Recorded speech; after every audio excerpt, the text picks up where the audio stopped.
Dans la matinale, tout de suite, on va s'intéresser à l'actualité économique, politique, avec l'arrivée de Donald Trump, les premières mesures, et puis le trubillon chinois DeepSeek qui a alerté tout le secteur de l'intelligence artificielle. On en parle avec notre invité, c'est Richard Pandevant. Bonjour Richard. Bonjour Fabrice. Vous êtes co-gérant du fonds Action Long Only chez Exane AM. Et on a envie de vous poser cette question, effectivement, avec cette saison 2, Donald Trump qui vient d'être lancé. On a eu tout un tas d'annonces, finalement, des mesures commerciales pas encore trop difficiles, et la bourse européenne qui a poussé un hausse de soulagement avec une très belle performance des indices européens pour le mois de janvier. Alors, quelle était votre vision de cette arrivée en fanfare de Donald Trump à la Maison-Blanche ? Alors, je dirais que c'est une vision qui est un peu en deux temps. Avant les élections, il y avait déjà dans l'air cette idée de tarifs douaniers, qui ne faisait pas plaisir au marché. Mais finalement, après l'élection de Donald Trump, il y a eu une sorte de double soulagement. Alors le premier soulagement, je pense qu'il est d'ordre institutionnel, c'est que le résultat était clair et net, donc il n'y a pas eu de contestation du résultat. Le second soulagement, il est venu effectivement du fait qu'il y a eu beaucoup d'ordres présidentiels qui ont été signés très rapidement, de façon d'ailleurs mise en scène de façon assez spectaculaire. Mais il est vrai que dans un premier temps, ces ordres avaient porté plutôt sur des sujets sociétaux, d'immigration, de diversité, et pas sur des tarifs douaniers.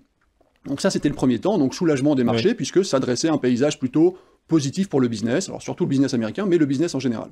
Et puis, toute fin janvier, début février, malheureusement, j'allais dire, là, pour le coup, Donald Trump met ses menaces à exécution et commence à imposer des tarifs douaniers. Alors pour l'instant, pas sur l'Union européenne et le Royaume-Uni, mais on sent que ça chauffe quand même d'heure en heure, mais déjà sur la Chine, le Canada et le Mexique. Et quand on pense quand même que le Canada, le Mexique et les États-Unis font partie d'une zone de libre-échange commercial, c'est quand même assez surprenant, sachant que le ministre chinois disait, dans ce genre de guerre commerciale, personne n'est gagnant à long terme, mais à court terme, évidemment, par rapport au Mexique ou au Canada, les termes sont extrêmement déséquilibrés.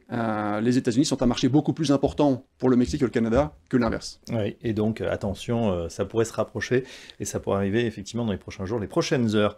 On a aussi parlé, c'était il y a quelques jours, beaucoup d'une nouvelle IA chinoise, DeepSeek, qui a vraiment enflammé, mais à la baisse, plutôt le Nasdaq, en se disant, tiens, si les Chinois arrivent à faire une IA 10 fois, 20 fois, 100 fois moins chère, ça peut rebattre les cartes.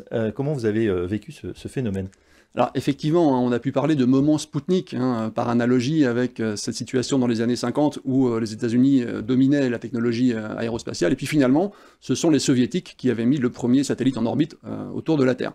Et là, on part d'une situation où les États-Unis dominent les indices marchés globaux, avec plus de 70% du MSCI est composé de sociétés américaines, et notamment du fait de cette prédominance dans la technologie. Et ces valeurs technologiques, les plus grosses, effectivement, elles sont souvent dans des marchés à forte rétroaction positive, de type winner takes all, donc celui qui gagne, gagne de plus en plus, de plus en plus. Et sur le thème de l'intelligence artificielle, avait réussi à installer un narratif de barrière à l'entrée extrêmement importante, c'est-à-dire pour avoir la dernière version de l'intelligence artificielle, il faut forcément mes microprocesseurs, mes data centers, etc. Et donc des investissements colossaux.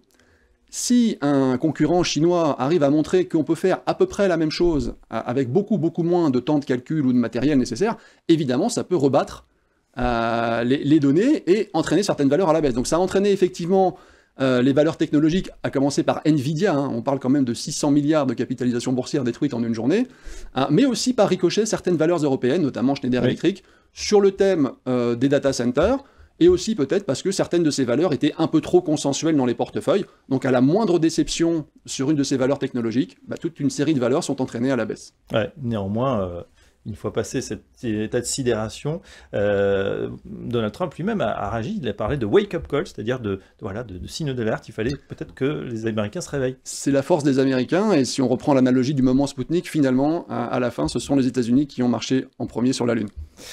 On termine, Richard, avec un rappel sur vos fonds, justement, comment vous exploitez cette situation à travers vos fonds Exane Pléiades et Exane Equity Select Europe. Alors, chez Exane Asset Management, nous avons toujours la même philosophie, qui est de regarder les valeurs secteur par secteur. Donc, dans ce genre d'environnement, c'est particulièrement utile, puisque ça permet de se ramener à son terrain de jeu et de regarder, en fonction des différents événements, tarifs douaniers, chocs technologiques, qui seront les gagnants et les perdants secteur par secteur. Et ensuite, on va le décliner sur toute une série de besoins pour nos investisseurs. Le premier besoin, c'est celui, en gros, d'un substitut au fonds en euros, donc d'un rendement relativement régulier. Et ça, c'est le fonds Exane Pléiades, qui est un fonds de performance absolue. Oui. Et pour les investisseurs qui souhaitent investir dans les marchés actions, mais sans prendre de grosses dispersions par rapport aux indices boursiers. Exane Equity Select Europe permet de bénéficier de notre recherche action fondamentale tout en restant relativement proche du marché en termes d'écart de performance. Ah ben voilà, il y en a pour tous les goûts. En tout cas, merci Richard pour cette analyse. Richard Pandevant, je rappelle que vous êtes co-gérant fonds Action Long Only chez Exanem. Et à très bientôt dans la matinale. Merci Fabrice, à bientôt.